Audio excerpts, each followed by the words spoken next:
Fala, família Palmeiras, tudo bem com vocês? Muito bom dia, boa tarde, boa noite, dependendo da hora que estiver vendo esse vídeo. Uma das maiores terapias foi eu ter feito esse canal, porque eu criei esse canal para falar de assuntos como esse, né? Expor algumas coisas que, cara, é bizarro como o futebol ele é muito louco, né, velho? Então, tem jogadores aí que são punidos, tem árbitros que são punidos para tem outros que não são. Cara, é bizarro, né? Bizarra a coisa que eu mais falo nesse canal. Mas antes do vídeo, se inscreva no canal rumo a 200 inscritos, faltam apenas 30, me ajuda nessa aí. Quem sabe a gente não bate essa meta até semana que vem, que é quando acaba o mês. E curta esse vídeo, mas curte agora, senão você vai esquecer, beleza? Então já curte agora rapidinho. Bom, família, vamos lá. Queria falar sobre o STJD, né? Você tá vendo aí na thumb, o título da thumb, a vergonha que é esse tribunal, né? Mas eu não queria falar só sobre ele, eu queria falar sobre muitas outras coisas que a gente vê no futebol, que as pessoas vira e mexe quando o palmeirense fala uma parada de tipo, não, que a gente é prejudicado. Quando o Abel fala na coletiva dele que é contra tudo e contra todos, as pessoas interpretam muito mal e elas só começam a ver quando é com o clube delas, né? Isso é muito ruim, né? O que eu falei no meu vídeo, que eu falei do que virou jornalismo esportivo. Se você quiser ver o vídeo vai aparecer para você na tela também. Mas assim, cara, é muito ruim, né, o que se tornou jornalismo esportivo hoje. As pessoas vestem mais a camisa do clube do que realmente informar uma coisa que é real. É o que eu falei, acho que influencers dos clubes, tá tudo certo fazer isso, né? Só que eu acho que tem que espalhar mais a verdade do que a mentira. A gente vive num país onde a fake news, cara, ela atrapalha muito, né, o processo, tanto de determinado assunto, de determinado... Acho que de qualquer coisa. Fake news não é boa para lugar em momento nenhum. E só que eu queria falar primeiro da punição, né, da não punição, no caso, né, dos jogadores do Corinthians, cara. E vou falar para vocês, corintianos que estão assistindo esse vídeo, não é sobre o Corinthians, tá? Que fique claro, não é sobre o Corinthians. Eu vou citar o Flamengo também, não é sobre o Flamengo. Entendem isso? Eu não tô falando de vocês, eu tô citando o que aconteceu com vocês, tá certo? Ficou claro? Se ficou claro, vamos continuar. Então, o Mateuzinho, no clássico contra o Palmeiras, ele entrou para bater, né? Para sair na porrada com todo mundo, e um dos alvos foi o Flaco Lopes, até porque o Flaco postou aquele chute na bandeirinha, né? E antes do jogo, bom, enfim, o Mateuzinho quis bater no Flaco Lopes de algum jeito para fazer aqueles edits que eu sempre falei para vocês, né? Enfim, já falei isso no meu pós-jogo contra o Corinthians. Só que ele deu um soco na cara do Flaco e ele tomou 4 jogos de suspensão. Foi punido, né, pelo STJD por 4 jogos de suspensão. Um soco na cara. Só que desse soco na cara, eu acho que ele pode, na cabeça, né, de quem é do STJD, ele é menos grave do que um xingamento do Abel Ferreira chamando de cagão o Daronco. O Abel tomou 6 jogos e correu o risco de pegar 8 jogos de suspensão. E o Mateuzinho foi absolvido, não, né? Ele tomou apenas 2 jogos, ele vai cumprir um de suspensão automática e vai pegar um jogo só. Essa foi a punição do Mateuzinho. Aí eu falo pra vocês, se vocês acham que isso é certo, o jogador dá um soco na cara, ele é punido por 4 jogos, diminui a pena para 2 jogos, e o Abel, por xingar o Daronco de cagão, foi enquadrado no artigo 258, que fere a conduta desportiva dentro do campo. Agora, você ferir a conduta desportiva no campo é mais sobre o xingamento ou uma agressão física? Para mim tá mais do que claro que a agressão física é maior, né? Mas não pro STJD. Então a gente começa a perceber umas coisas, cara, que aí eu fico naquela parada. Que palmeirense só chora. Cara, não é. Eu tô expondo algumas coisas que são bizarras, cara. Sabe? Aí o Hugo Souza falou da arbitragem, tomou um jogo só, né? Ele foi punido, né, acho que com 3 jogos, se não me engano, e vai tomar um jogo só. E já cumpriu esse jogo. A torcida do Corinthians, desculpa, a torcida não, uma torcedora do Corinthians cometeu ato de racismo na Neoquímica Arena com o Carlos Miguel. Sabe qual foi a punição? Fechar o setor da arena contra o Vasco hoje. E aí? Que punição é essa, mano? no setor mais caro, ou seja, eles vão perder ali a boquinha, só que o Corinthians joga na Libertadores no meio de semana, vai jogar Libertadores, não sei se joga no Itaquera, no meio de semana, mas e daí? É só meter um jogo grande, importante, que eles recuperam esse valor. Você acha que isso é punição, mano? Você acha que, não, de verdade, você acha que isso aí é punição? Porra nenhuma, velho. Porra nenhuma. E aí, por exemplo, as punições, como elas são, a comparação, né, com as punições, né? O Abel tomar isso tanto de jogo, tentar ter o efeito suspensivo, porque ele tinha direito ao efeito suspensivo, o STJD negou o efeito suspensivo dele justamente contra o Corinthians.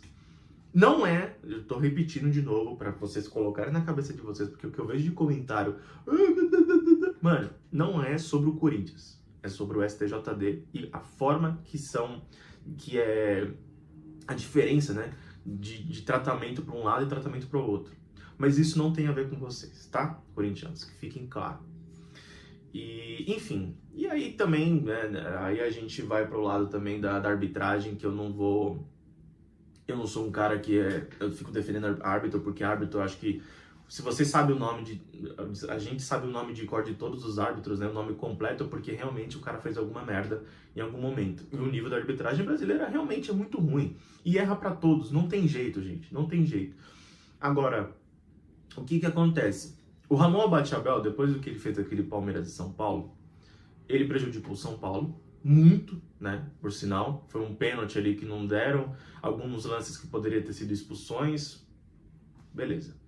Ele tomou 40 dias de suspensão, fora que assim, né? Ficou completamente marcado, não tem jeito, né? Foi o que eu falei, saiu a escala de árbitros que vão apitar a Copa do Mundo, ele tá nesse meio, mas também tem outros dois ali, cara, que pouco se fala, entendeu?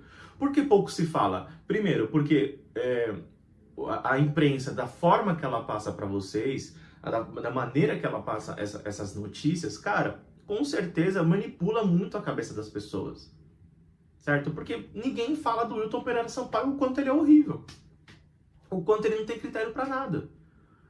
O lance do Jorginho em cima do Gustavo Gomes, para ele não foi pênalti. Agora, o lance do Mirassol, que fez um gol em cima do Botafogo, ele deu falta. Os lances estão na tela para vocês. Qual que é a diferença? Fala para mim, porque se tem alguma coisa de diferente aí, vocês me falam. Tem uma coisa assim de diferente. O do Gustavo Gomes foi muito mais pênalti. Mas é aquela coisa, né? Enfim. Aí eu vou querer chegar aqui no ponto. Ramon Abate-Abel tomou 40 dias de suspensão, ficou marcado eternamente. Eternamente, tá? Isso vai ser para sempre agora. E o Daronco, cara, além de ele ter dado aqueles lances, né, contra o Santos, né, Flamengo e Santos, que ele não é sobre... Ah, tá, eu esqueci de alertar também a nação, né, que eu preciso alertar eles aqui, porque eu preciso alertar, né, vocês, né, porque não é sobre o Flamengo, tá? Calma, não é sobre o Flamengo, tá bom? Se acalma. Enfim, voltando. Cara, o Daronco também apitou Flamengo e Vitória e teve 3 lances assim que foram bizarros, né? Tipo, primeiro a cotovelada do Luiz Araújo, né? Ele levantando o braço. Pra mim, é o que eu falei, eu não acho aquilo pra vermelho, mas assim, eu entenderia se o Daronco desse o vermelho. Claro que ele não deu, né? E a do Saul, que é bizarro, uma cotovelada extremamente na cara ali, tem jornalistas que falam, né, sobre isso também, né? Falam o contrário, né? Teve um cara do Sport TV que falou o contrário, como eu disse no meu vídeo. E o negócio do Arrascaeta. Eu vou te falar uma coisa, a gente tem lances, cara, que são... A gente vê que é muito complicado a forma como ela é tratada, os lances, para um e para outro. O Alan tomou um cartão vermelho no ano passado, o Ramon Abate-Abel apitou esse jogo, Fluminense e Palmeiras no Maracanã. E o Alan tomou até, acho que 4 jogos de suspensão por isso, sabe? E ele foi expulso, bem expulso, uma cotovelada tem que ser expulso mesmo. E tomou punição. O Saul não foi expulso, o Saul não vai tomar punição. E sabe quem não vai tomar punição também? Anderson Daronco. Teve 3 erros ali bizarros, né? Teve um lance da Arrascaeta também, que ele escorrega e pega no tornozelo. E eu queria lembrar vocês, na semifinal, foi semi? Não, foi quartas de final. Palmeiras e Atlético Mineiro em 2022 pela Libertadores. Aquele jogo que foi heróico, né? Do Palmeiras com 2 a menos, levou para os pênaltis e acabou se classificando para a semifinal daquele ano. A gente perdeu o Scarpa porque ele escorregou e ele acabou pegando, né? Não teve jeito no cara do Atlético Mineiro, não lembro do jogador. E ele foi expulso. Por que o Arrascaeta não é expulso num lance desse? Ah, Jota, mas ali é Libertadores, aqui é brasileiro. Exatamente por isso. O nível da arbitragem brasileira é horrível, cara. Sem critério.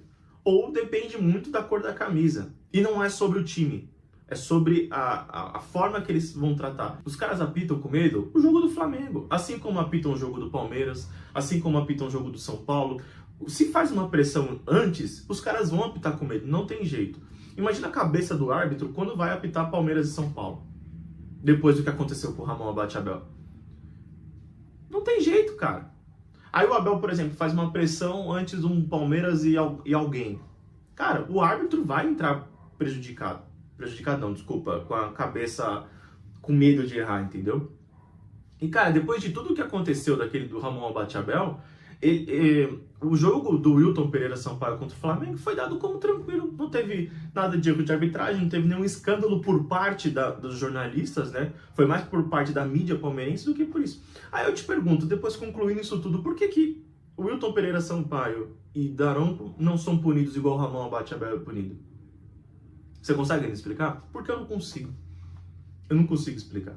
E de novo, né? Pra entrar na cabeça, não é sobre o time. É sobre o STJD. A forma como eles conduzem os campeonatos. A forma... porque o Abel a gente tem que servir como um exemplo. Irmão, todos os jogos tem gritaria de técnico. Tem técnico saindo na mão com um com o outro. Tem técnico gritando um com o outro. Tem técnico insinuando que o campeonato é isso, que o campeonato é aquilo. E não tem punição nenhuma. Tem jogador que dá soco na cara do outro e tem uma punição maior do que o Abel Ferreira, que xingou o Daronco de cagão. Que país que a gente vive, mano. É foda. O futebol brasileiro é complicado e pouco se fala disso, né? Só se fala quando esse time aqui, ó, é beneficiado. Todos são beneficiados. Em todas as rodadas. Sempre tem um que é beneficiado. Mas... sabe, eu vi também gente falando dos pênaltis, né? Que o Palmeiras teve 2 pênaltis ali bizarros e mostrando o lance. Eu já falei isso no meu vídeo, né? Mostrando o lance que o juiz ele voltou atrás, não deu o pênalti e falou: nossa, esse lance foi o gol do pênalti do Palmeiras. Cara, pelo amor de Deus. A rede social, da mesma forma que ela ajuda você a se comunicar com os outros, ela atrapalha muito a evolução humana, porque, irmão, não dá pra entender uma parada dessa. E eu não sei se todo mundo é assim igual eu, mas eu fico completamente maluco quando eu vejo uns negócios desses, porque, de novo, a frase que eu mais falo nesse canal é bizarro, não tem jeito. Bom, família, muito obrigado a você que assistiu o vídeo até aqui, espero que você tenha gostado. Se você gostou, compartilhe esse vídeo se fizer sentido pra você, tá? Comenta aí a sua opinião, quero saber, tá? E se inscreve no canal se você não for inscrito, rumo a 200 inscritos, beleza? Tamo junto!